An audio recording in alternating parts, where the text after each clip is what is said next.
call to order the planning board meeting for December 6, 2023. Alphabetical roll call for attendance. Clark Brewer's here. Tom Callahan here. Amy Glassmeyer here. Kevin Hine here. Deirdre Hobson here. Okay, thank you. And our town council Carolyn Murray and our town planner Cassandra Thayer are with us, and town council Mark Tacchio. I see we have members of the public. Some of you will be promoted to do presentations. Any member of the public wants to make a comment, you can use the Q&A function. If you want to be promoted to be on screen, just ask for that in the Q&A function and we'll get you promoted. So our first agenda item, let me look at the agenda, is the continued special permit and site plan review, 31 South Main Street. I understand we're going to have a request for a continuance. That's correct. You have received a request for continuance to continue until February 28th. That was a draft date on your draft schedule that I had given you guys, which you have not officially voted in yet. Yes. So that's where that stands. Okay, that's quite a long continuance, and we've had long continuances before with this one, but so be it. Is everybody okay with the 28th? Mm-hmm. Okay, then I'll make the motion that we continue it to February 28, 2024 at 6:30. Second. All in favor? Clark Brewer, aye. I'm Callahan, aye. Aye. Amy Kevin Glassmeyer. Hine, aye. Deirdre Hobson, aye. Okay. All right, so that brings us up to the second matter is a large home review, new project, new application for 25 Hobart Lane. I know it says 7 o'clock, but everything is really scheduled for 6:30. If they are here, we can promote them to it. Is the applicant here? Yes, I am promoting the consultant at least.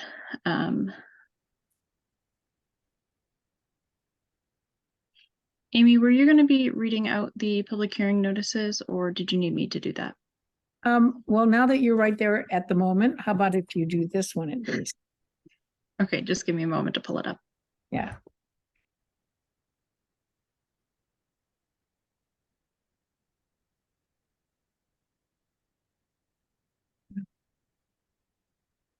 Tom, you've introduced Mark in past meetings. Do you want to do so here? I thought I did, yes. Mark Tacchio is our assistant town council here. All right. Forcing him to make a public appearance. Don't be shy, Mark. You're certainly welcome to make comments. Okay, so who do we have here for the applicant? Hey, I'm Paul Seaberg from Grady Consulting here, along with Heidi Condon, the architect from HC Design. Cassandra, if you have a notice to read. Go ahead. I do.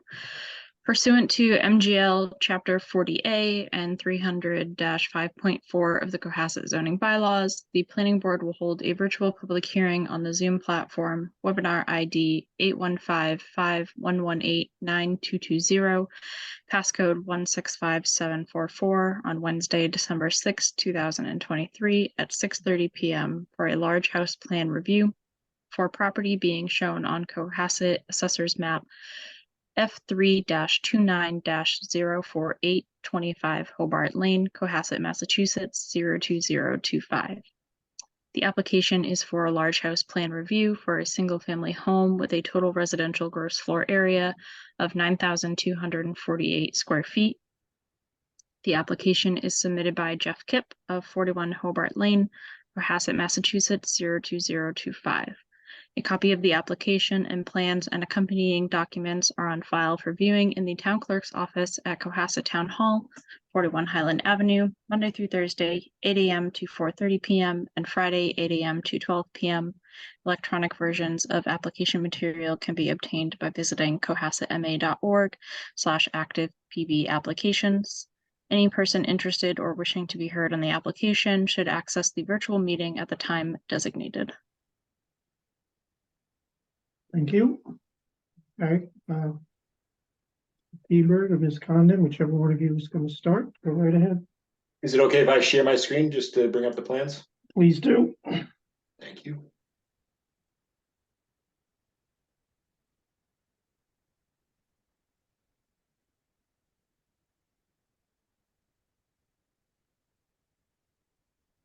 Okay, can everybody see that okay? Yeah, you might want to zoom in a little bit. Make it a little larger.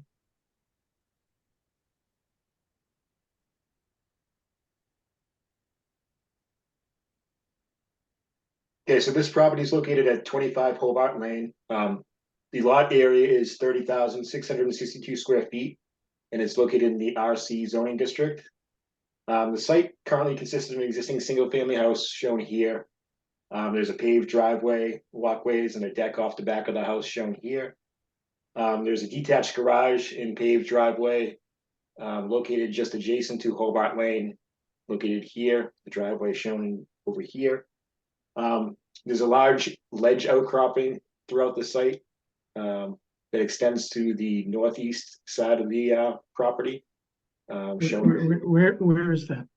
basically shown in this area here between the detached garage and the existing home. The remainder of the site is mainly existing lawn area with some vegetation to the northeast and some plantings throughout the property along the front and throughout this ledge area here. The existing house currently conforms to the required zoning setbacks, with the exception of the southerly portion of the home here, which is to remain untouched. The project proposes improvements to the existing dwelling. Move over to the site plan here.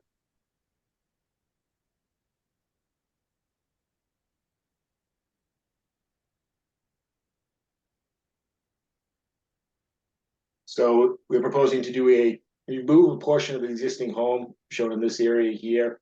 We're proposing covered entrance on the northerly side and also on the westerly side. There's going to be an addition proposed centrally located between the dwelling and this area here. We're proposing a terrace that wraps around the easterly side of the house and extends to the north. We're also proposing to reconfigure the driveway shown here, which will be an pervious driveway. In addition, they're proposing to raise the existing detached garage. Sorry, my screen's moving around on me. Shown here, and construct a new detached garage along with a pervious driveway as well. The project proposes to provide a landscape plan. The project proposes to maintain the majority of the existing vegetation, which is shown in green here. We're proposing some plantings along the side of the detached garage here and throughout the front of the property within these little areas, new driveway and the house. With that said, I'd be happy to turn it over to Heidi to discuss some of the architectural elements of the project. Thank you, Paul. Are there any questions at this point on the site plan? Well, my initial reaction is you're gonna need relief from the zoning board because the lot's non-conforming and the setback's non-conforming. And I'm wondering if you're removing any visible ledge. No, we are not proposing to remove ledge. The first floor of the home is above the ledge. The current first floor elevation is at 34.63. And we'll have one step out to our proposed terrace, which you can see is above the ledge. I believe the ledge, the highest point is 34. And so we just have one step out. So we are not proposing to blast any ledge out. What about where the proposed garage is gonna be? What's that? This What is- area, we might have to chip that corner. I can't, you can see, yes, that corner we might have to chip. We're very close. That might have to require a special permit under the land alteration law. Is there No, a minimum amount of ledge that would trigger that? no, Okay. And we could probably actually bring that up above the ledge too, or work that foundation around the ledge if we needed to. Because it looks like, is that elevation 22, Paul? Yeah, that's the top of foundation, but that Well, slab, the- garage slab could come up as well. Yep. The reason we have that bylaw is because ledge is a unique characteristic of Cohasset that gives Cohasset a certain visual character. And it doesn't matter if you're chipping it, blasting it, or covering it, if it's visible. The intent is that it remains visible. There are some It- it- exceptions There are to, some exceptions, but I would suggest you look at the bylaw, because I think we might have to, which is Article 11. You know, that, and then again, I think you're gonna have to go to the zoning board under Article 8. That's understandable. I'd like to just point out that the fact that removing this existing garage here will actually expose more of the visible ledge on the site. So it Well- might actually be considered some of an improvement, I guess. Yeah, and in the past, when we dealt with a few cases under that bylaw, it's only been in existence for a few years, we had a proposal on Howard Gleason Road where they were covering up some exposed ledge, but then we're going to expose twice the amount of ledge that was covered by soil. So, you know, Right.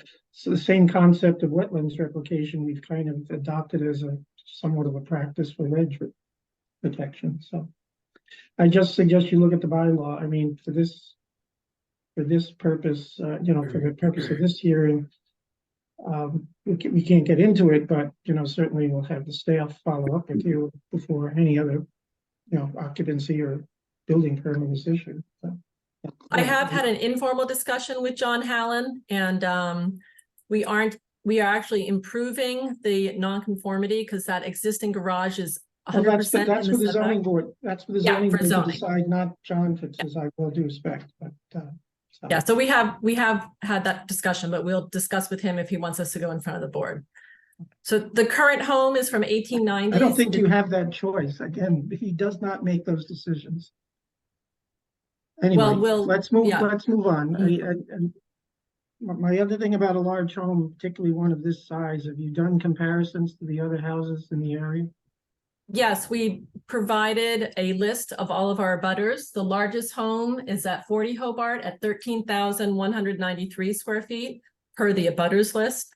The smallest is around 3,200 square feet. So we're kind of at the upper end, but we're clearly not the largest in this neighborhood. What's the existing square footage? The square footage of the home right now is 6,446 square feet of heated living space. Increasing by roughly a third. Yes. Okay. All right, anyway, Our goal here, it's a gorgeous 1890s Mediterranean stucco home. Our plan is to restore it. It sits beautifully on the lot. That was very important to us. We are not increasing the nonconformity, which is in the lower right-hand corner. All the additions are in the middle of the home and surrounded by the original home. So we tried to keep them as kind of simple and hidden by the existing structure. We do have half a story that will face kind of the front and back of the home. And that's, under the 2.5-story limit. So we did try to maintain as much of the existing home as possible and its character, maintain the vernacular, and keep our addition kind of facing the rear of the property. I guess once we see the drawings, we'll get into the height of the building, but did you also do an FAR calculation by chance? Some people, it's not required at the moment, but some people on their plans will include one. And that's more out of our curiosity for things we're thinking about in the future. Yeah, You we have don't- not done that calculation at this time. Okay. Sorry. All right, so I apologize if I've interrupted your flow, but go on. Sorry, we have a rogue puppy in the room.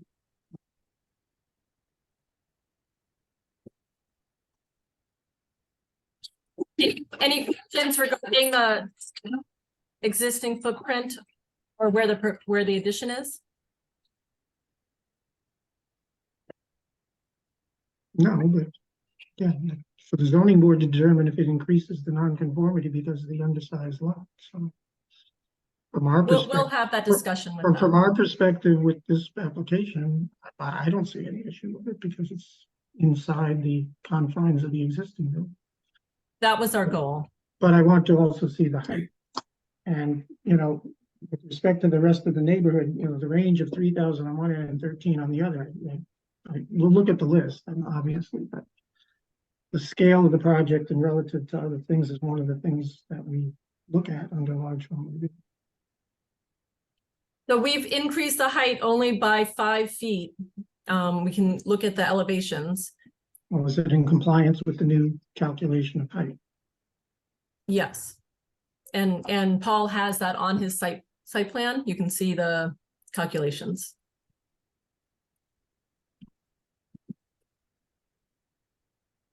Yeah, so it's located on sheet 1 of the site plan, right at the very top. We have a mean grade based on existing grade of 30.1, and based on the ridge height of the building, average ridge height would be at 32.5 for the building height, which is less than the 35-foot requirement. 30.1 to 65.0, That's to the ridge, yes. That's to the ridge. which is the measurement that needs to be made. So it's 34.9 feet. It's Yes. pretty damn close. Well, it's a little too close for comfort in my book. So on a sloped roof, it's measured to the That's- midpoint. We don't measure Not that. anymore. Not anymore, Not okay. anymore, It's the ridge. It's the ridge line. So, okay, that must have recently changed while we were working on this application. It changed last spring. So you're 0.1 below Your point, the you're. maximum allowed. Yeah, Yes. You're awfully close for comfort. That's good. Um, Why don't we take a look at the architectural drawings? Yeah, go ahead. Heidi, do you want to share your screen for this? Do you have those, Paul? I believe I do, yes. You want me to Might bring be them up? easier than Yeah. if we need to flip back to your site plan.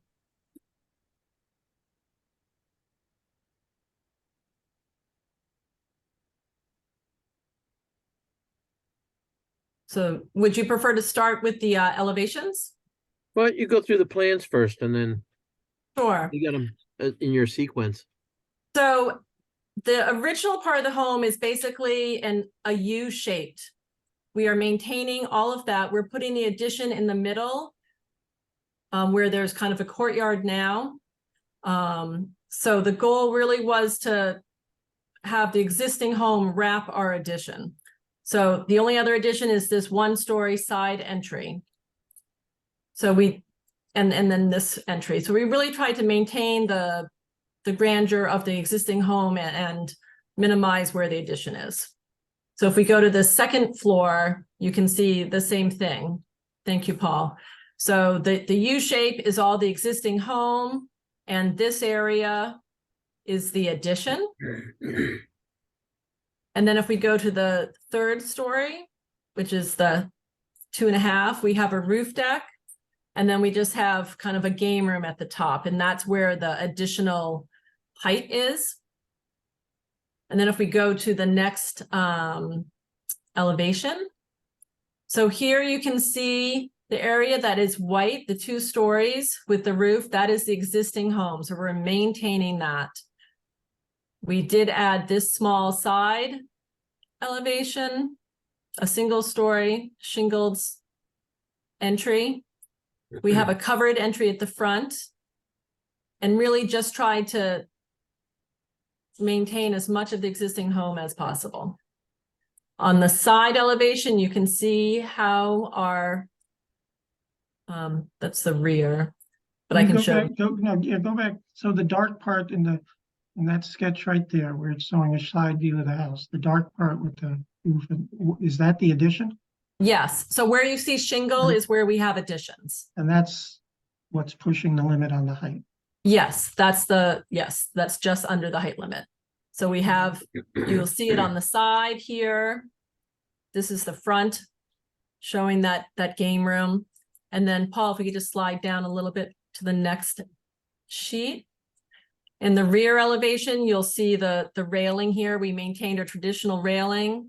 This is, again, we have hip roofs on two sides with a shed in the middle. That's the added top floor with the roof deck at this level. We've added a roof deck here. Right now, it's kind of a contemporary greenhouse. And then this is the 2.5-story addition in the middle of the existing home. So that really is not visible from a public lane. It faces the rear of the property.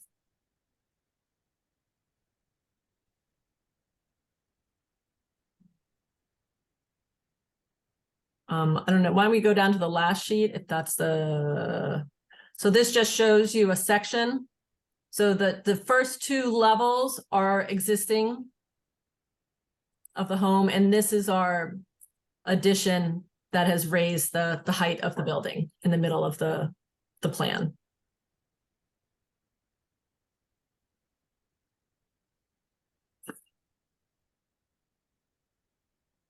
And then here's the garage. So we went from a non-conforming garage that is right on Hobart Lane to a shingle style garage. This will be unfinished space on the second floor, but we showed it could be living space, and that's completely conforming. We try to keep it And in what is scale. what is its height? Sorry. What is the height for the garage? You can see, you want to blow that up a little bit for me? We're 24 foot 8 inches to the ridge. Again, we just passed a bylaw in the fall that hasn't yet to be accepted by the AG that makes a 25-foot height limit for accessory structures. And again, it's right at the limit.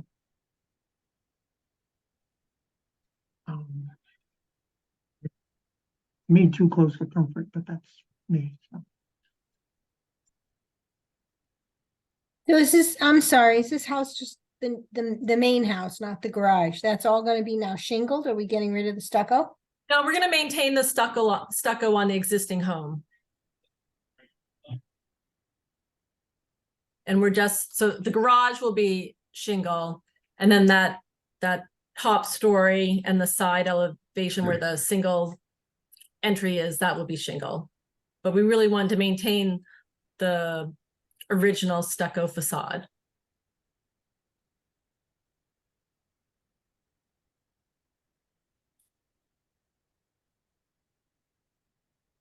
So all that will, obviously, it will be repaired, but we're maintaining the stucco.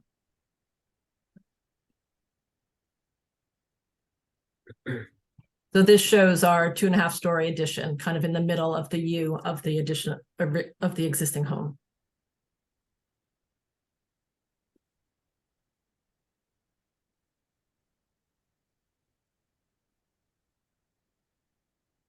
On all the elevations, we have shown lighting, and we did provide kind of a lighting plan. Everything is kind of smaller lanterns.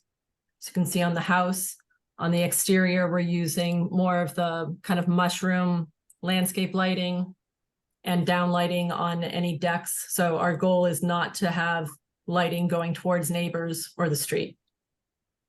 So we're trying to keep light pollution to the minimum.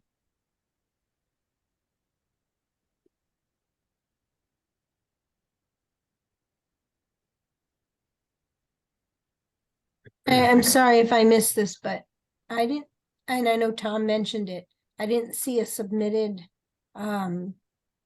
document of the square footage of all the houses in the area. Did I miss that in I the? just had to go find it in our applications. It's in the application form. not Okay, on the Tom, site plans. I'll And take a look now. I will say Thank you. there's a bunch in the mid-5s. There's one that's 8, there's one that's 13. Yeah, I actually drove down there Yeah, and today, then there's so smaller ones. This is gonna I- this will be the second largest in the area. second largest in that area. I- Okay, You know, yeah. I don't know how far we define what is in scale. Yeah, no, I was down there today. Thank It's you. it's in scale as it is at the moment.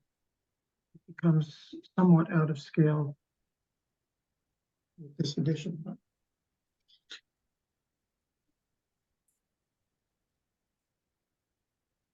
all right, anybody else on the board have any questions? Do have two questions from a member of the public, so I want to get to those. But anybody else?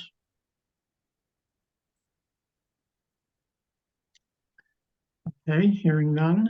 Wait, Tom, just a minute. I would like to, you've raised a number of questions about the application of the new elements of the bylaw, and I think that the applicant should be given an opportunity to think through exactly what that means and to what extent the structure is still in conformance. And I hear what you're saying in terms of various elevations being right to the edge. And I think we would want the applicant to have the opportunity to demonstrate technically what the actual elevations are. And what I mean by that is we need to know how it was that they measured the height of the proposed structure, all the rules that we ask people to apply to. So I just put that in there. Yeah. We are going off the mean grade, and looking at this elevation, you can see the mean grade is down here at 30.1. Well, the new definition of how we calculate height requires multiple points to determine what the mean grade is, multiple points of measurement, and that would be both for the house and for this garage. And, you know, yes, you're within both the limits, but right at the edge, and so, you know, it could be easily exceeded during construction, or if the calculation wasn't done with complete accuracy. So I would respectfully ask that you look at the definition that we passed in the spring. That is in effect. The 25-foot height limit on the garage was passed, but it hasn't been adopted by, you know, accepted by the Attorney General yet. But that's 25 feet and the other one is 35 feet, both to the ridge line. You know, I think we would like to see proof that the measurement was done correctly with multiple data points at the bottom to determine what mean. Perhaps Mr. Seberg could go back to his calculation on the. Yeah, he may have done that. There were multiple. Right, there. so we took, basically, the mean grade is based on the existing grade within 10 feet of the structure. So we've calculated these data points here, 16 of them around the structure. Paul, excuse me. Yep. Excuse me, we changed that to, instead of within 10 feet of the structure, it's at the face of the building, Okay, which generally speaking, we always want things to slope away from a structure. So yep, you get a little bit of benefit height wise if the calculation is at the face of the building instead of at the face and then 10 feet out. exactly. So that would actually work out, benefit the height. In our case, we would actually be a little bit less than what we're showing here. Yeah. And So it's we can certainly, a dozen points. It looks like you have a dozen points. yeah, we have 16 of them, yeah. Can you recall if it was done at the face of the building and at the and the 10-foot? So this calculation would have been done at the face and at the 10-foot, which slopes away from the building. So you have, downwards, looks, you know, it's got to be a little bit more than the 0.1 that you've represented in the Exactly. calculation. Right. You know, you Yes. might have as much as a foot or a foot and a half of extra. And that would be great if we Yep. have evidence that that's the case, and then the same with the garage. So we can resubmit that calculation for both buildings to show from the base of both buildings, so you can see the new number. Thank you. Okay. Were there anybody? public comments? Yeah, is anybody else on the board got anything? Because I'll get to the. I have some comments. All right, If you well, could all right, let me get if you to want the to take the public. public ones first, that's fine. Yeah, okay. So, one gentleman, Joseph Mariah, I hope I'm pronouncing that right. He says the house looks much larger because it sits on the ledge. Then we have a Laura Murphy who's made 3 comments. One should be mentioned that this house is currently on one of the highest planes on the street. Second, shouldn't square foot be relative to acreage? Well, that would be a plan for the future, but not as our bylaw isn't currently written.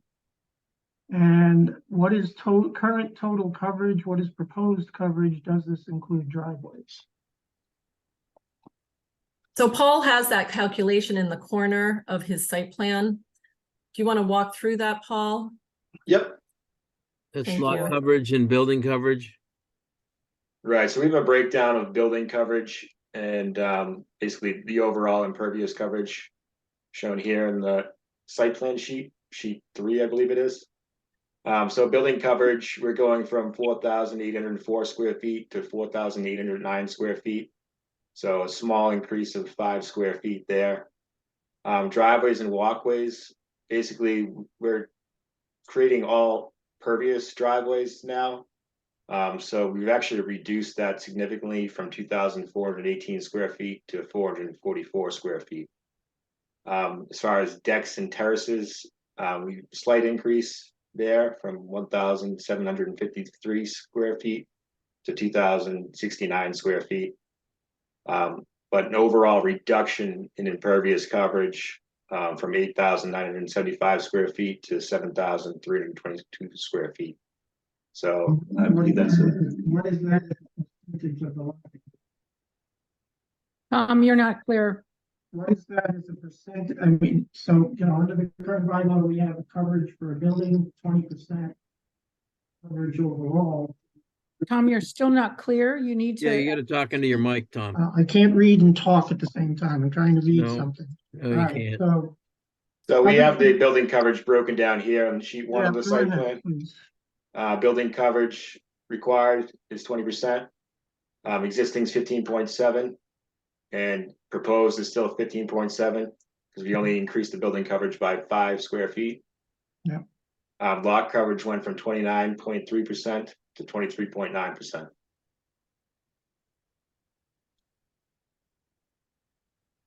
One less thing you have to worry about with the zoning board.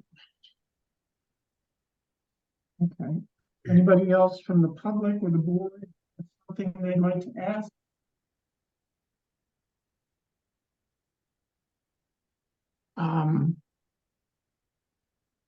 All right, Clark, you said you had some comments, so go ahead. Yeah.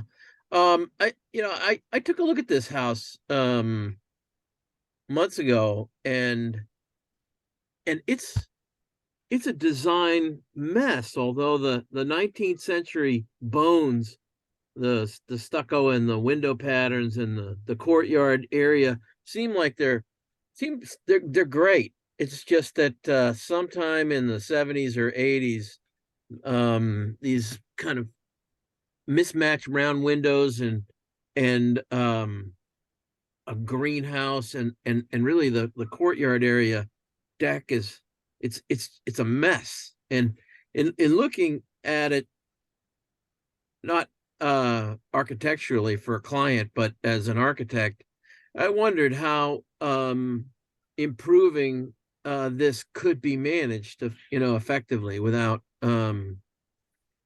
losing the house. I must admit, I think it's a gem, the bare bones, and I think the design team and Heidi has done a great job at uncovering what's great about it and enhancing that, and removing what I'll call architectural despicableness from a naive period of architectural design or construction. So I'll say that in terms of the house, I mean the overall third floor is going to be a great benefit to whoever, a great space for looking out at the ocean, and the way that the design has been handled respects the integrity of the 19th century components and removes the bad stuff. And gosh, that garage being 1.3 feet from a very narrow private way is ridiculous. I think every neighbor that's further on down is gonna smile at whoever the owner of this house is, who moved their garage out of the almost in the public way or private way. In terms of getting to and from their house and every delivery vehicle. It's I think another just great move on the part of the design team. So overall, I'd give it a thumbs up in terms of how they've saved a great house when it seemed like it would be very difficult to do so. And I'm not troubled by the additional square footage. And it seems like the height may have been miscalculated in the right direction for the applicant to obviate the concern about being too close to the limit, the new limit, for both the garage and the house structure. So I'd say team's done a great job. Yeah. I'm impressed. Right. Anybody else on the board have anything to add? All right, so then, do we need to continue this to just get confirmation of the height of the garage and the addition? Tom, could we instead of continuing it, request that the design team redo the calculation, forward it to our town planner for confirmation that that was done accurately and that it conforms to current zoning? Could we make that a condition of our approval? All right. The understanding if we find a problem, we're gonna have to come back, but And they have to go to zoning, right, Tom? they are gonna have to go to zoning. so- Okay, so we need to make sure that happens before we make a Well, decision. Yeah, zoning will be all over them in Mhm. terms of the calculations and everything, but Cassandra- overall, they're Cassandra- reducing pervious surfaces and areas, yeah, moving Cassandra- things farther Cassandra's away from sitting here. making them less non-conforming.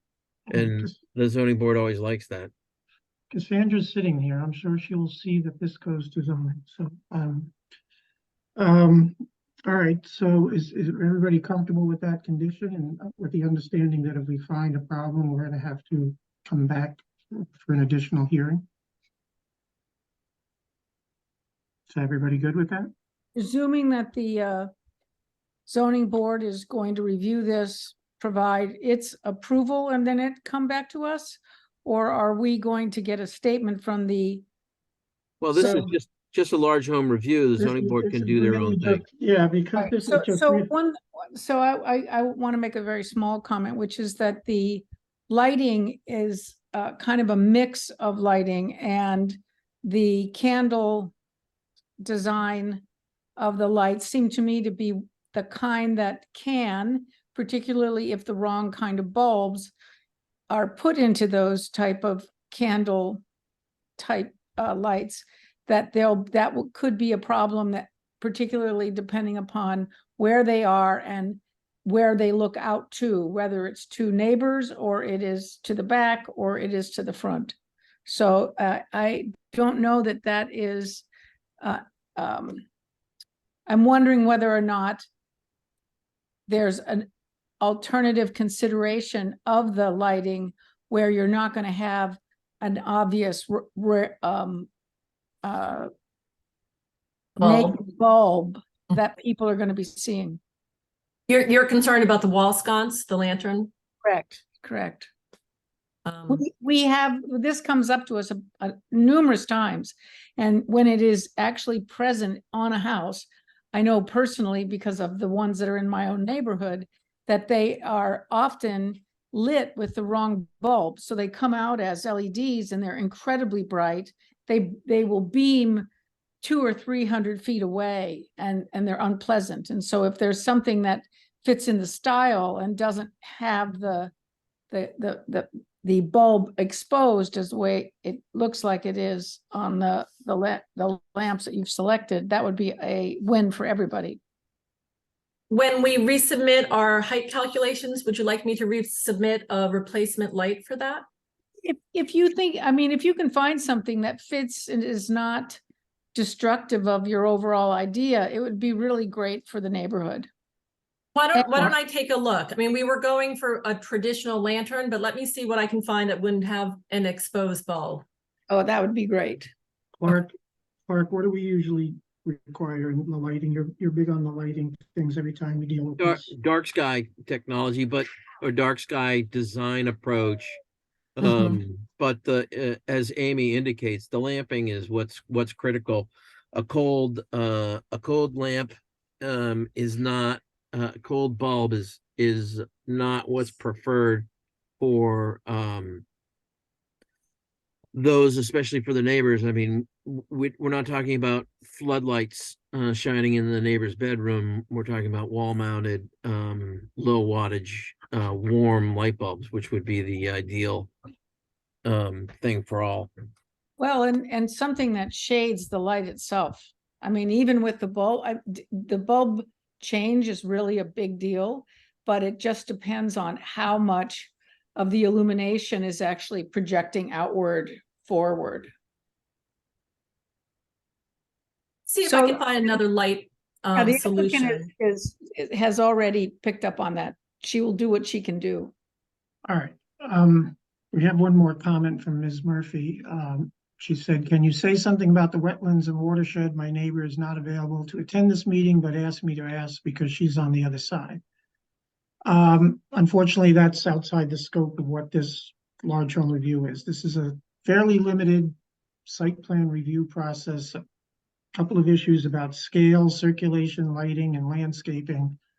We just need to know that they're addressed. We can point out possible zoning problems that might have to go to other boards. And again, if there are wetlands implications with this project, they're going to have to go to the Conservation Commission, and it would behoove them to make that inquiry to make sure they don't need a permit before they start construction. So unfortunately, it's outside the scope of this. I will say that if you look at the site plan that's currently on the screen, the buffer zone isn't even on our property. It's on the adjacent Oh, property. You fine. can see it here. Yeah, it's outside our scope, so. All right, so I guess we are going to, from what I'm getting the sense of, approve it, but there will be on the condition that we have additional information regarding the lighting and the confirmation that the height of the addition and the garage are within the scope of the bylaw and calculated according to the bylaw's definition. And if not, obviously, we will have to reopen this hearing. And that our town planner will make the review and inform us if Right. there's a reason to. And I mean, have them I will come tell back. you that I'm not happy with the scale of the building, but unless anybody else has an objection to it, I think it's too large for the street, but that's me. But if nobody else has an issue with it, then. Yeah. fine. And I will say, Tom, there's a lot of big houses in this neighborhood. No, I know.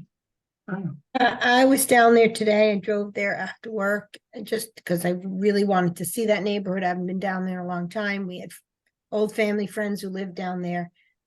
There are a lot of large homes, but 9,000 plus square feet is a large home. Yes, it will be the second one on the street.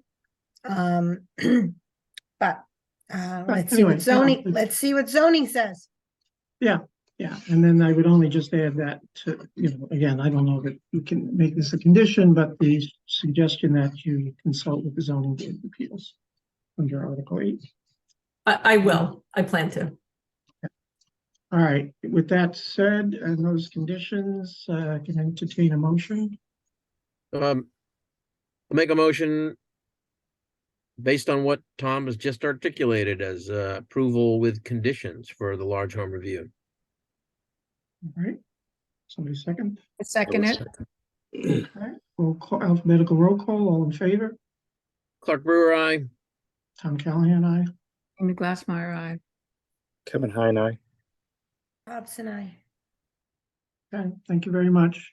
Good luck with your project. It's Thank Good you. luck, Thank you for Heidi. your Yeah, time. it's worth luck, Paul. saving. Good Please job. get that information to us as soon as Keep the possible. stucco. Yes, We we will. will. Thank you very much. Appreciate it. Thank you. Have a good night. Night. All right, so. Last but not least, we have a continued public hearing on the Oh, subdivision God, here plan. comes the torture. Subdivision Hey. for 94 Black Horse Lane. Don't do Um, that. Nothing. I'm gonna possibly stop my video for some of this. Okay, no problem. All right, so we're here at 94 Black Horse Lane. Continued hearing, we're at the point where we are to be making a decision. I think what we'll do to start is whoever has the draft decision to share a screen, let's put it up, let's go over it. And the board will, I will say this before we get started, because we are in a position where we're going to go over through the draft decision and vote upon it. So if there's anybody from the public that has something to say about this, I'll entertain that now. Of course, you can certainly raise your hand or put in a Q&A as we go through the decision and the proposed conditions. But anyone who's out in the public who'd like to say anything now would be a good time. All right, and seeing nothing. All right, Carol, why don't you take the floor and lead us through the draft decision?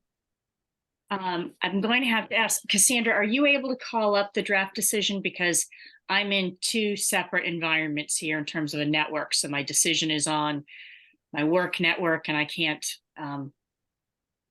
access both of them at the same time. Yes. So I do have the version that I had sent out to board members previously. Is that good? Is that the version, when you say previously, would that have been maybe last Thursday or so? Yeah, that sounds about right. I Okay, believe like the 29th, 30th, somewhere in that range. that sounds about right. Let me Okay. just ask, Attorney Eads, I assume you're Mr. Brodsky's substitute tonight. Yes, I wanted to jump in, introduce myself. Well, Attorney welcome to the show. So, I appreciate it. all right, we'll just get right into it. Just to ask the question, Carolyn, can the decision be discussed while the hearing is still open, or has the hearing been Well, closed? that was the other thing. I know, Tom, No. you just called for public comment and there was no public comment. So at this point, do you want to close the public hearing and start deliberating? You can keep the public hearing Yeah, open. no, I'd like to That just, too? I'd like to keep it open until we take our vote. Okay. So then I think going through the decision, quite frankly, it's all sort of boilerplate until we actually get to section 2, the findings, Yeah. which starts at about the bottom of page 4. Okay. And a lot of this is really just the narrative of the existing conditions and what has been proposed in terms of the improvements to the private section of the roadway. It would also include some findings if this is what the board, if we could scroll just one further page down, Cassandra, thank you. I've included a finding. This is of course, assuming the board is amenable to this, recognizing the proposed width of the private portion of the way, and also recognizing the applicant's submission of the fire truck turning analysis to show that a fire truck can indeed get down there. When we get to the conditions section, you will also see that there is a condition in there for the fire department to actually make confirmation of that once the roadway has been constructed. So there is an opportunity for the fire department to actually drive a truck down there and verify access for emergency vehicles. The next paragraph would be a finding that is related to one of the waivers that the applicant is seeking relative to the grade of the cul-de-sac exceeding 3%, but no more than 4%. And again, assuming that the board would make a finding to find this to be a de minimis departure from your subdivision requirements. The next paragraph has to do with the location of catch basins. And as you know, your technical compliance with your subdivision regulations requires the catch basins to be located in pairs, not more than 400 feet apart. These catch basins are proposed to be within 400 feet, but they are only going to be on one side of the road, which is the low side of the road, the way it's being constructed for the runoff to slope. And then the final finding had to do with some discussion. I think this came up in the peer review report relative to the cover over pipes at certain catch basins, that the depth was going to be 1.5 feet instead of the required 2.5 feet. And again, an assumption there that the board would find that deviation from your waiver requirements to be de minimis. Would you like me to stop there? Well, should we, I think maybe we should just have the board weigh in on these findings and accept them at this point before we go further. So anybody from the board have any comment about these particular findings and the waivers that are contained within some of them? Well, I do want to be clear, you're not necessarily granting any of the waivers yet. We'll get Well, to the okay, waiver all right, that's section. fine, that's fine. But they kind of go part and parcel, that in order to grant the waiver, you have to find it's in the public interest or not detrimental. So Okay. so All then right. should we proceed with the conditions then? Yeah, go ahead then. Okay, so I would say the first dozen or so of the conditions are really kind of boilerplate from some of your standard decisions about, submission of final plans, etc. One thing I will point out is in condition number 2, there is a provision for a performance bond in the amount of $550,000 to be provided to ensure the construction of the way as well as the municipal services. How did that number get arrived at? That I was just going to say that was actually inserted by Adam Brodsky. I assume that was at least based on estimates that they had calculated for the ways and the municipal services. I don't recall seeing anything in our peer reviewers report suggesting a dollar amount, but maybe someone has a better recollection of that than me. I don't recall that we got into the specifics of this, and that, I recall as saying we would deal with this just at the end as we are now. I suppose if we have a question as to whether or not that amount is satisfactory, we could add to the condition that the amount is to be verified by our peer reviewer. We could say something like that. Yeah. Hi, Yeah. sorry, could you guys promote the applicant as well? He wanted to comment on that subject. I apologize. I thought I had offered that. Give me one moment.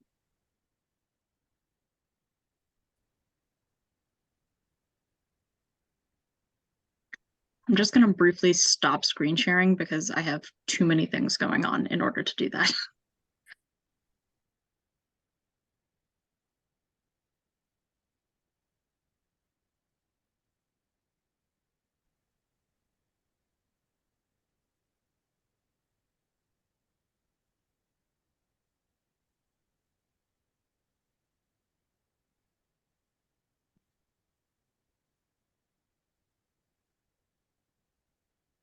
I believe you're on.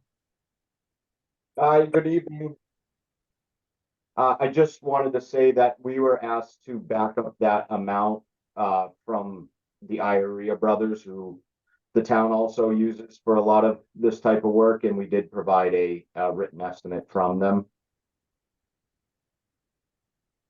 Okay, but I don't think it hurts if we have it confirmed by our peer reviewer.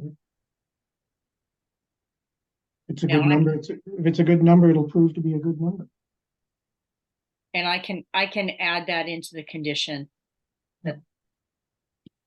So then scrolling along, again, like I said, these next few are all sort of boilerplate about submission of final plans, and what the applicant can or cannot do in terms of prior to the start of any construction or during construction. So when you get to condition number 17, right there on your screen, this is really where the conditions specific to the board's public hearings come to light. And condition 17 has to do with the culvert in the public portion of Black Horse Lane.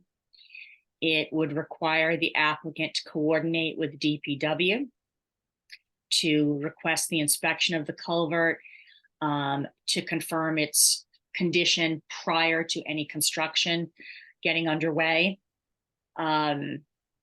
If the DPW fails to inspect, the applicant will document and provide some photographs or other reports prior to the start of construction. But the important thing here is towards the end of the paragraph, which is that the applicant and its successors in interest or assigns will be responsible for making any repairs to the culvert if they damage it.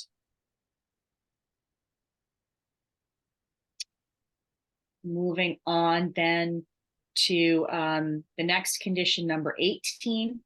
The applicant is being required to submit an operation and maintenance plan for all catch basins and stormwater infrastructure. 19 requires the applicant to submit cross easements for our review prior to conveying any lots in the subdivision. If you recall, typically, I think we originally had this drafted as a home ownership association, and Attorney Brodsky advised that they were actually going to do this in the form of cross easements. You know, it's a little bit different, but it is certainly an acceptable method as well. So we'll see what those say, but they should certainly go into the rights and obligations of all the 4 lot owners with respect to the roadway, infrastructure, catch basins, etc. Paragraph 20, prior to the conveyance of any of the lots in the subdivision, we are requesting a covenant or other form of restriction over all of the lots shown in the subdivision, prohibiting any connection of the private portion of Black Horse Lane to Cedar Lane. That addressed the board's concern about it becoming a cut through in Cedar Lane, the paper street portion somehow or other being constructed and creating a cut through. Number 21, prior to the conveyance of any lots, again, applicant shall impose a covenant or other form of restriction stating that the extended portion of the subdivision way shall not be used as access, egress, or for any other purposes that roads are typically used for lots other than lots 1 through 4 as shown on the subdivision plan. I will say that I had some discussion with Attorney Brodsky where the way this was drafted previously, he had some concerns about whether or not it was a permissible condition, because when we're looking at a subdivision, the board has before it the lots shown on the plan, and you can impose any reasonable conditions on those lots. There is some question as to whether or not this now is, in a sense, imposing a condition to lots outside of the subdivision. I think that this is something that's open to interpretation. But in any event, Attorney Brodsky did agree to the next sentence in this condition, which would limit this subdivision to the 4 lots shown on the plan, and there being no further subdivision of any of these 4 lots. Perhaps by the inclusion of those final 2 sentences, perhaps there is really no need to have the first sentence, if there is only going to be these 4 lots and no further subdivision, then one could argue there isn't going to be any other lot that's looking for access or egress. So I would point that out to the board if you want to have some further discussion about that. Language is fairly common in a lot of deeds. I don't know that it's really objectionable. Creates any problem for the future conveyance of those lots, so. I'd rather think- leave it. Just to weigh in, I think, as Carolyn explained, the only issue with that language is the possibility that it could be read to require the applicant to bind lots other than the 4 shown on this plan, which he obviously cannot do. I think it's fairly straightforward. We can't. So then, Mr. Chairman, are you suggesting that if we modified condition 21 so that it only included those final 2 sentences, would that be acceptable to you?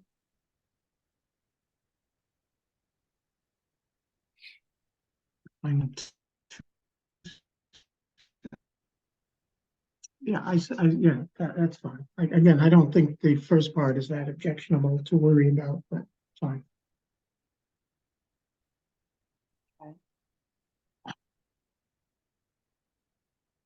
Then moving on to 22, no parking along the private portion of Black Horse Lane. That was something that our peer review consultant had recommended. So this would require the applicant to post zoning compliant signs prohibiting parking.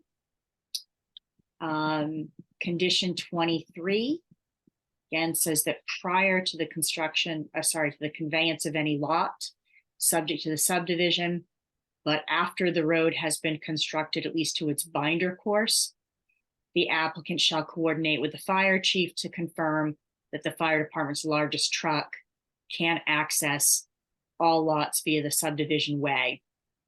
And if the fire chief determines it is inadequate, the applicant needs to return to the planning board to modify this decision.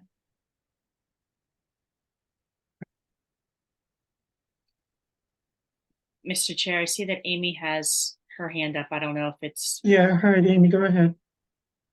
I just want to raise a question about 22. So we know what we're dealing with regard to the dimensions of the road. We also know what we're dealing with in terms of the setting in which the road is going to reside. One concern that I have is if we post zoning compliant signage about not parking on the roadway, are we going to therefore create a forced situation in which people will be migrating into the wetlands or onto private property? Do we understand that that's not something that will happen?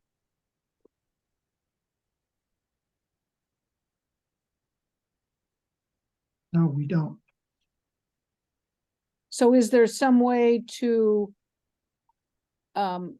I guess my question is then, is there an extension or language we need to use on those signs that indicate that it is forbidden totally to park anywhere along the road to ensure that the residents and any safety vehicles would be able to occupy that space? Do we have to say something more? Well, I think they certainly can't park in the wetlands. As far as parking on private property, I mean, obviously they would be allowed to park on private property to the extent that they would be going up on, driveways into the private property. As I imagine this, there would not be any parking along the roadway. So even if someone were to pull over, say so that they're literally on somebody's lawn, I suppose technically that would be allowed as long as it doesn't impede any sort of fire access. But would that require an approval of someone's lawn? And if so, Yeah, do we but- have any responsibility to notify the residence who has a lawn that somebody might park on, that this is an issue we're going to try to mitigate? No. If a neighbor of mine is having a party and somebody parks on my lawn, it's between me and the neighbor to figure it out. I don't know that we can regulate that. I'm just curious about the word zoning compliant rather than just saying no parking signage. I threw in zoning compliance simply to make sure that we weren't going to wind up with some kind of, huge sign that, indicates that it would be something that complies with zoning so that we don't have to get any kind of zoning approval for these signs. Yeah, okay. Maybe just say a zoning compliant, no parking signage, just so it's clear that it's no parking. Understood, but I don't think we can get into regulating what happens between neighbors about where cars are gonna park. I wasn't really worried about us getting involved in regulating somebody. I was worried about us getting in trouble with somebody coming to us saying, you've allowed a situation to develop that is now impinging on my property. That's what I'm concerned about. Well, that's not what we're doing. We're just saying there's no parking on the street. That's not us giving license for people to trespass on other people's property. Again, the property owner that's impacted by that has to deal with it and has tools to deal with that. So, all right. Okay. So I think so. Then 23 was the fire department testing the roadway. Condition 24. This is the mitigation request that the board has been negotiating with the applicant, recognizing that this subdivision is going to impact the public portion of Black Horse Lane. At the end of your last public hearing on this, the applicant had offered $40,000 towards the mitigation. The board has subsequently countered with a request for $60,000, which I understand was based on an estimated cost to repave the public portion of the way provided by the DPW department. I've been advised by the applicant or by Attorney Brodsky that $40,000 was as high as the applicant was willing to go. So I will defer to the board as to how you wish to address this condition.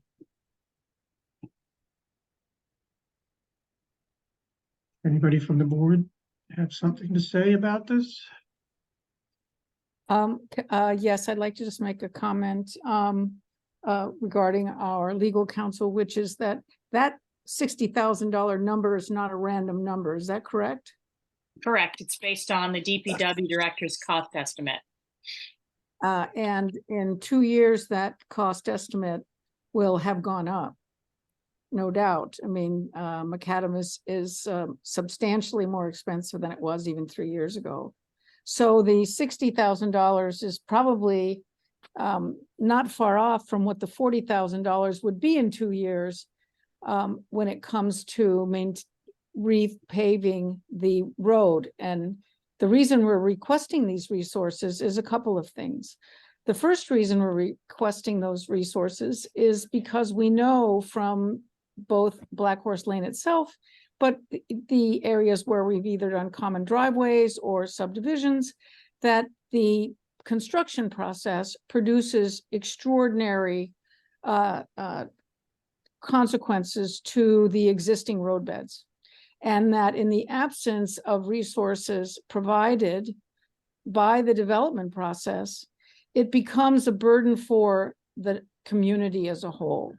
And there are ample examples on private ways and on public ways when this is not actually specified as the right amount of money to cover the costs, that it is a town burden, but it's also the neighbors. The neighbors that are going to live there are going to see that their infrastructure and the infrastructure of town that they access is deteriorating over time in front of their eyes, and they will have a sense of sort of an inevitability, something that they can't have nothing to that they can say, and they're going to be going through the bumps and the divots as anybody who lives on there in the future.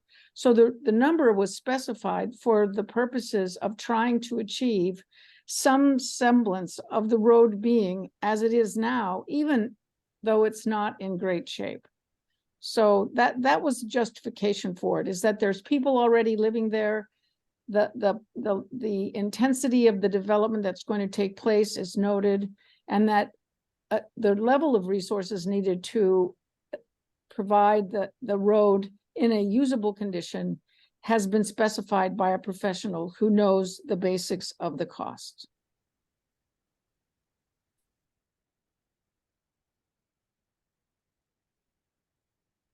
Did you know? Can we split the difference? Seeing, I'm sorry, I'm seeing you shaking your head yourself. My apologies. I'm gonna stick with the 40, Tom. I think, between the, we agreed to come here as a compromise to avoid litigation, and we're really only asking for a few waivers, and the cost of this subdivision road is $550,000. And I wouldn't have to do any of that had I, stayed the litigation route or other routes. There's construction all up and down Black Horse Lane on 1 out of every 3 houses. So I'm not willing to pay 100% of the cost of the road when others are contributing to the damage. And the road's already on the town's plan to be paved. It's already budgeted for. So I think the other residents could, Had to ask. by that. Had to ask. All right, so the number is 40. Yes, sir. Moving on to condition 25. This was something that was discussed a little bit at your last hearing, that would require the applicant, and bear in mind any of these dates or can certainly be adjusted as the board sees fit. But the idea being that prior to the start of any site work or construction, but at least 14 days prior, applicant shall notify the Director of Inspections and Permitting, the Planning Director, and all owners of property along the public portion of Black Horse Lane of the date and the work to be commenced. And that part of that notification, the applicant would provide an email address or cell phone number of a project manager or the primary point of contact that folks could reach out to in the event that they have a question or they have a complaint or whatever it might be, so that they can resolve this, amongst themselves, hopefully. It also includes a requirement that if any construction ceases for a period of 2 weeks or more, maybe due to weather, the applicant shall notify the parties at least 72 hours before resuming any construction activities. And if there's a change in the person who is the point of contact, the applicant would have to provide that updated information to those same parties. Okay. Okay.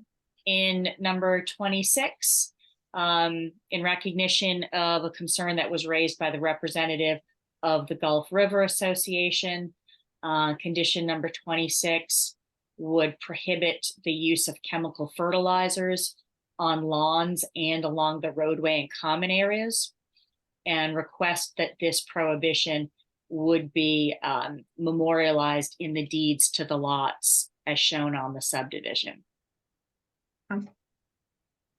I'm sorry, Carolyn, how is that going to be monitored? I will be very honest with you, that is difficult to monitor. No, that's what okay. Well, It is difficult. I mean, a neighbor sees someone out there with a Scott's spreader on a Saturday and calls into the building inspector to complain, how do we know whether they were actually spreading fertilizer versus spreading grass seed? It is something that, you know, does fall to the building inspector to go out and check for compliance. But on the flip side, where folks are becoming a little bit more environmentally conscious, maybe this is something that they will just voluntarily comply with. This type of condition goes back to my days in the Thank you. Goes back to my Sorry. days in the Concom 30 some odd years ago, that we always put in this condition about not using fertilizers. And yeah, I don't know that we ever got a complaint. Also is impossible to enforce unless your agent is out there every day looking. You know, but it's better than not having it, I suppose, because if it is discovered, then it can be stopped because it is a condition. Thank you. So then our next section gets into, I know it's under the heading engineering, but this is really some of the, again, some boilerplate conditions that apply while construction activity is active. I will just point out in number 7, which is the only one that I think is a little bit different than some of your prior decisions, that condition number 7 here does require the applicant to sweep or cause to be swept or removed any dirt, dust, or debris that accumulates on the public portion of Black Horse Lane at the end of each active construction day.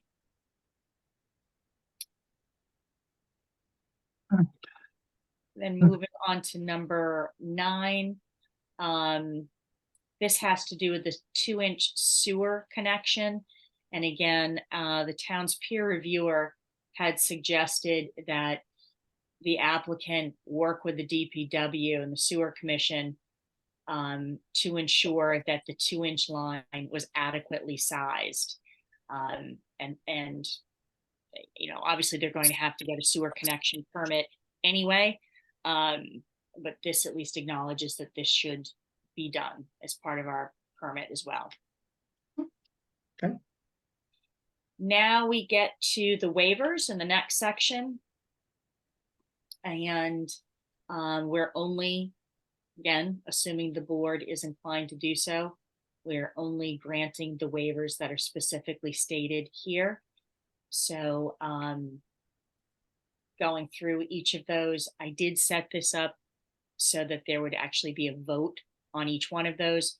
You could also vote them as a slate if you don't want to vote them individually. So I can modify this, but the first waiver is from with respect to your subdivision regulations and width in areas zoned for residences, that street layout shall be the 40 feet in width.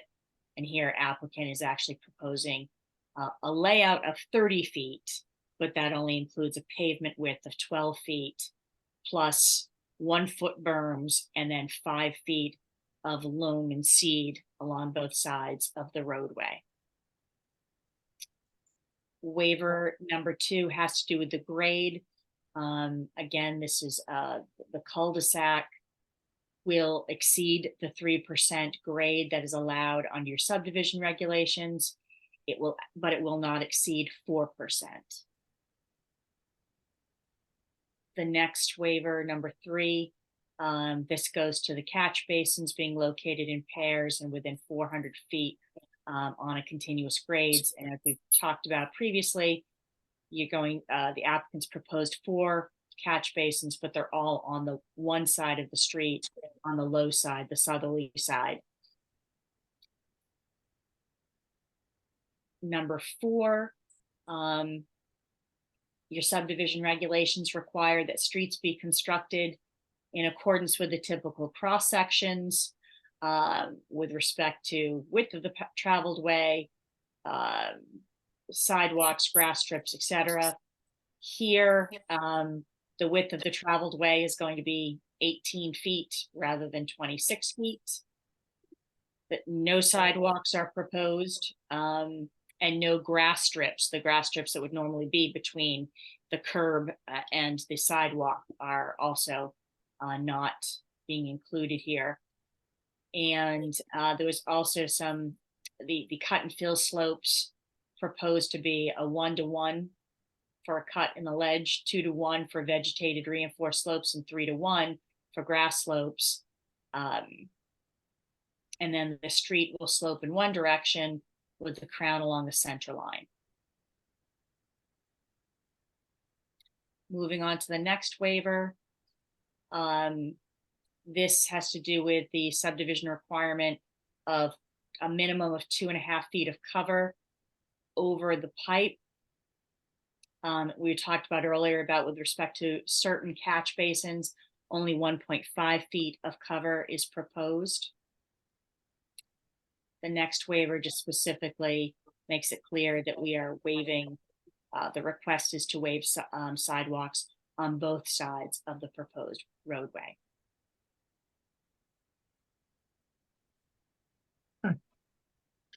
And that is it, unless the Okay. board wishes to add anything.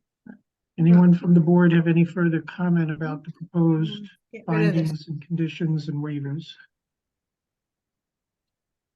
I can't, let me see if I can see everyone.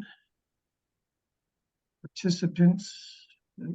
All right, we have 7 members of the public out there. Is there anyone? I appreciate that the public is just seeing this for the first time, but we've gone over the key ones, I think, in sufficient detail and speed so that everybody can see them. Is there anybody from the public that has any comments or questions about the proposed decision in any respect?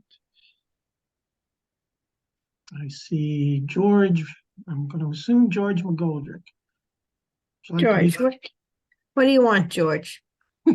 No, George, if you'd like to be, we'll promote you and we'll get you on the screen here. If you could just identify yourself, and if you're here representing the Gulf Association, Gulf River Association, please let us know that.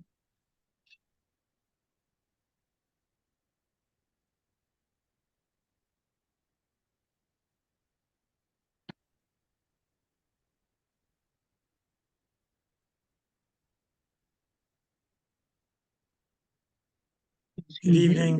yet? Is he here yet? Yep. Oh, there he is. All right, George, go ahead. Please identify yourself and who you're representing. Good evening, Mr. Chairman. Thank you very much. George McGoldrick, 107 Border Street, Cohasset, representing the Gulf River Association. As we've made well known in the past, the Gulf River Association is not opposed to development. We're just ensuring that the town boards do what they're are supposed to be doing in terms of the legislation that's been passed and everything else. There was a couple of questions earlier about the one provision that you had about no fertilizers. It's actually a bylaw by the Conservation Commission that you can't have fertilizers within 50 feet of the river. And I agree with you all that it's very difficult to monitor that, but that's why members of the Gulf River Association, abutters, and those that don't abut, tried to help the town to enforce those.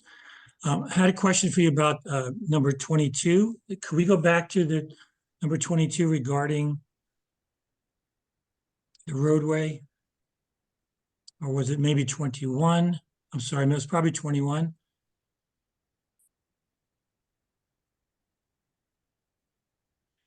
So as we're well aware, there is a property prior to this, maybe 60, 70, 80 Black Horse Lane. And the question is that does this new subdivision road, will this grant that property owner frontage to develop more houses on that piece of property? In addition to the 2 houses that were done on a, I guess, common driveway application.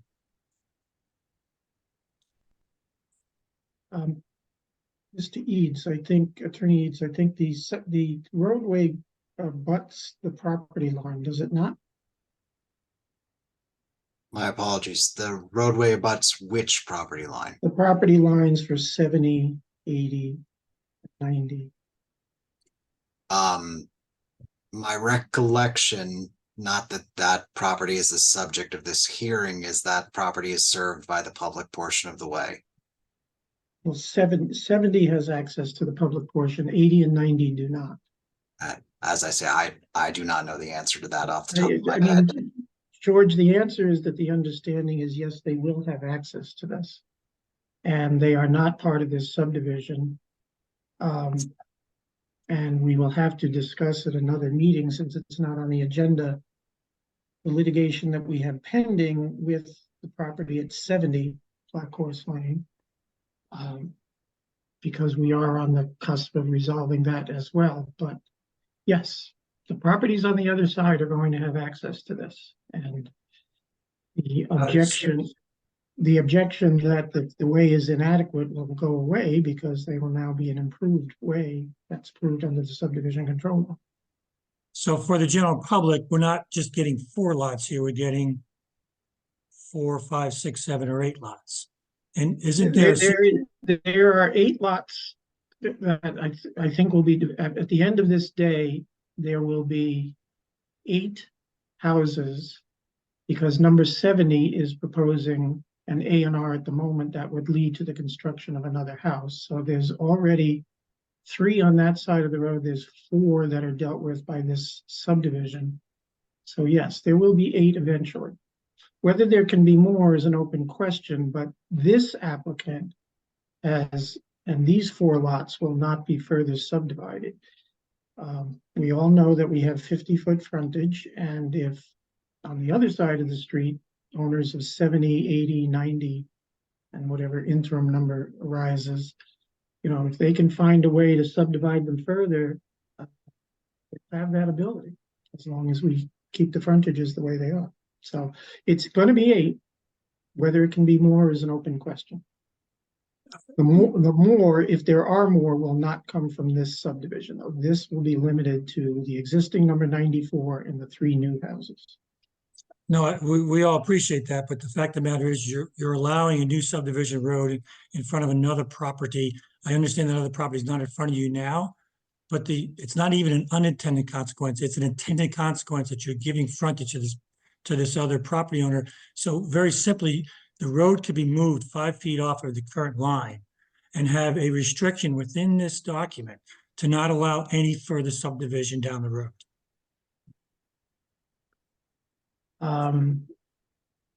Without going into detail of executive session material, that assumes we have a winning legal argument in our litigation with 70.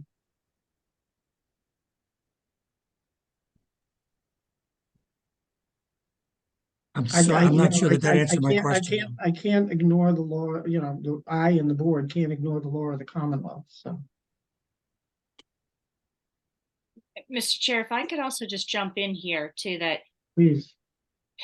there was an Rescue me. A&R, endorsed by the board in 2016, 2018, somewhere in that time frame, 2017, correct. that allowed what is now known as 80 and 90 Black Horse Lane to be built upon.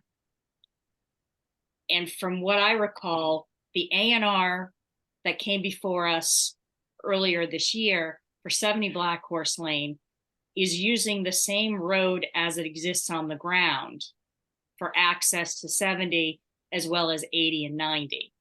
So I don't know that this subdivision is creating any access. I think access, it is following the path of the private roadway as it exists. Well, but that actually raises an interesting question. If you allowed 70, 80, and 90 to be built off of with no frontage on a public way, why aren't you allowing this developer, a 94, the same?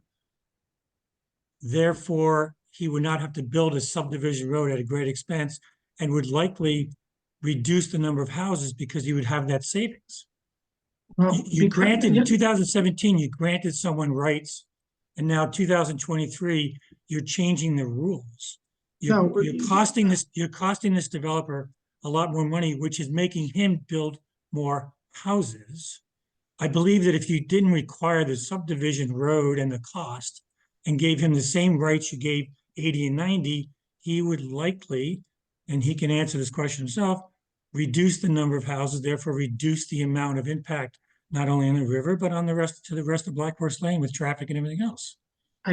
Well, I, forgive me if you seem to be wearing your developer hat rather than your Gulf River hat, but we took a legal position and a practical position that we did not want to see a common driveway serving the number of houses that were going to be here. With all due respect, the applicant and his predecessor in title were not proposing 1 or 2 houses. They were always proposing to look for as many houses as they could get. That is the nature of development. And we just reduced the number of houses that can be served by a common driveway because the town was an outlier.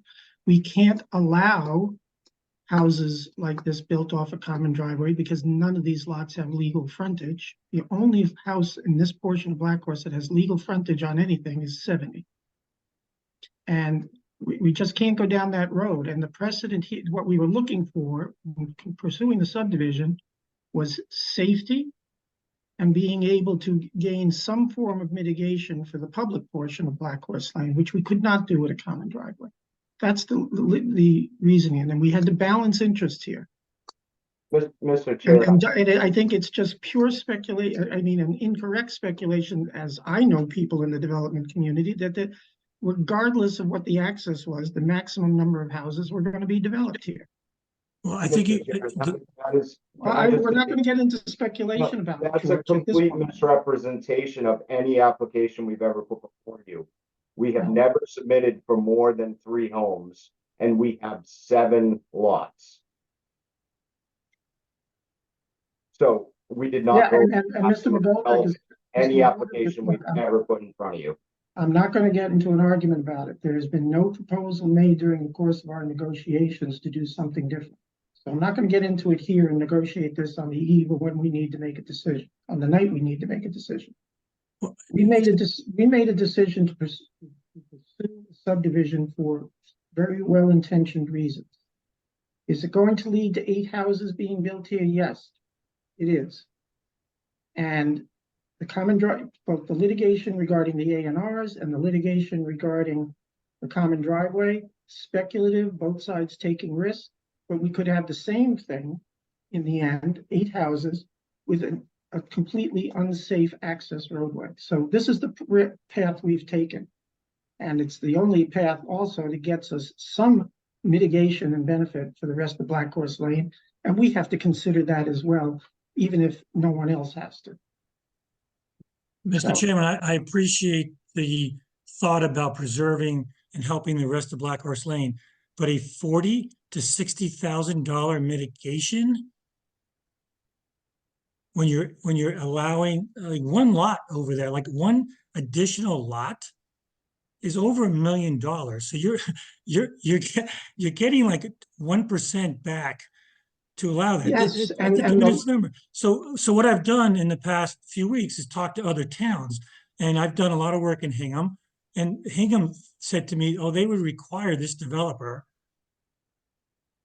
to improve the balance of Black Horse Lane to a full subdivision, sidewalks, everything else. We're granting waivers here when we're not even sure that the waivers have been by the engineers have even been able to say that, you know, these waivers are required. You're not, the point is that you've given this developer 1 path, and you're saying you have to build a subdivision, it's $500,000, but for that, we're getting $40,000, $50,000, or $60,000 to pave a small portion of Black Horse Lane. That's not a very good trade. I know that you said we're at the 11th hour. I disagree. I think you should talk with the developer, who I believe is willing to reduce the number of lots if you allow him to have to reduce the size of the subdivision road. It doesn't make any sense to put a subdivision road at the end of a road that is now yes, 10 but it doesn't make it's any 10 sense feet for wide. it doesn't It is make any 10 feet sense wide. for us. You're not requiring him to put sidewalks. That's a safety issue. You're not requiring him to do you're giving him a lot of other waivers. It just doesn't make any sense that you granted 80 and 90 in a common driveway, and now 5 years later, you're requiring this guy to do something totally different, which unintended or intended is going to create a lot more houses than what's seen out there and a lot more impact on Black Horse Lane, I- but more importantly on the river. Oh. So I would 80 strongly suggest that 80, 80, look, 80 and 90 were mistakes that were made by this board that we thank you can't for, get out from, thank you for that we acknowledging can't that. get out from under 6 us. years okay? later, thank you for acknowledging that. They can't get out, we can't get out from under. It was made by a prior board. I'm not gonna blame anybody for doing, but it ends up being a mistake. All right, and the common driveway, we cannot also establish the legal precedent of cutting that kind of deal, because what's going to be left to be developed in this town is going to be backland, back roads, and we're going to have more people making the same argument for the same thing. We just reduced the amount of houses that can be served by common driveway. Not going to undermine that. Not going to undermine what we just did, because we were an outlier by allowing up to 8 houses to be built off a common driveway, a true outlier. There wasn't any town around us close to that number. And this is the decision we made. Is the mitigation the greatest figure in the world? No. No. And he's not willing, as tonight, he's not willing to come up with the number. He's not willing to match our number, which is the cost of repaving that road. And do I want to take the chance for the town on litigation? No, we have to weigh the measure. Do I think we have a case? Yes, I think we have a case. Do I want to take that risk at the extra expense to the town, and with the risk that the people on the public portion of Black Horse Lane get zero? No, I'm not willing to take that risk. We have to look at a much wider picture. And not for precedential value, the legal position that's involved, and what we've been doing with our bylaw, this is the decision we've taken. And it is, you're going back and forth. You're an advocate for Black Horse Lane, you're an advocate for him. By all means, George, I don't mean to be rude, but run for office. Run for this position. And I'm sorry, this is the first time I feel like we heard from Mr. McGoldrick. Not in this. I'm sorry, Ms. Hobson, but I've kind of been on almost every meeting. Regardless, what my intention, and I think has been very clear, is to minimize the impacts to the Gulf River, okay? And I've talked to both sides, and both sides seem to have better ideas than what we're presenting tonight. The developer is willing, I believe, and Nino, please correct me if I'm wrong, to do less houses if he has less of a road to build. Can he guarantee that? Mr. Chair. Can he guarantee that for his friend across the street who's represented by the same council? I don't think so. Well, we know that there's a conflict that the lawyers have. You are requiring this developer to build a beautiful road at the end of a 10-foot road. It's ridiculous. It doesn't make any sense. It's not safe. It's not safer than anything else. If he should be allowed to build a smaller road at less cost, and you should negotiate less homes with him. And you should also move it off of 70 and 80 and 90, so you don't make that mistake again about granting that guy more houses than he should have. That's already in litigation, and I can tell you what will happen if we try to move, if well, never mind. I'm not going to get into the speculation of it. So I can't talk to the applicant unless it's through you, Mr. Chair. Would you ask him the question? If there was less of a cost to the road, would he reduce the number of houses? Unless the board as a whole wants to entertain that, I'm not going to ask that question. He's right there. Because the legal precedent of agreeing to what he's doing is not something we can do. Okay? We cannot allow houses to be built on a common driveway that have no frontage.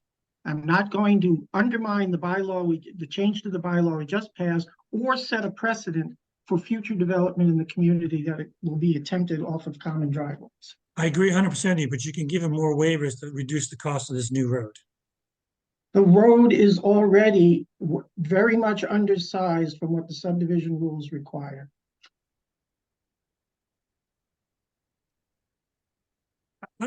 My last comment, I'm just sorry. I think that there's a lot more that could be done here. And I know that people are between a rock and a hard place.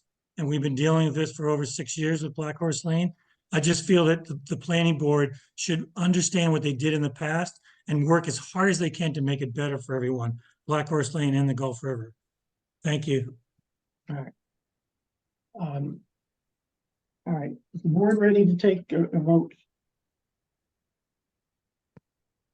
Anybody speak up, somebody?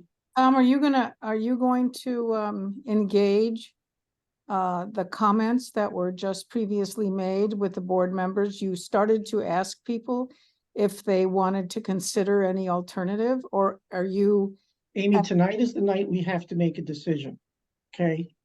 There's been plenty of opportunity for alternative proposals to be brought up in the many negotiations between our respective council. I'm not going to deal with this at the last minute. Obviously, I'm just one vote. There's 4 of us.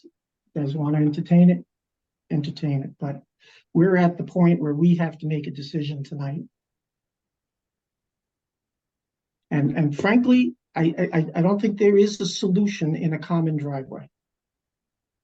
There are legal reasons, there's precedential reasons not to do that. We don't have the power under the bylaw to allow construction of a common driveway that has no frontage. That's simple.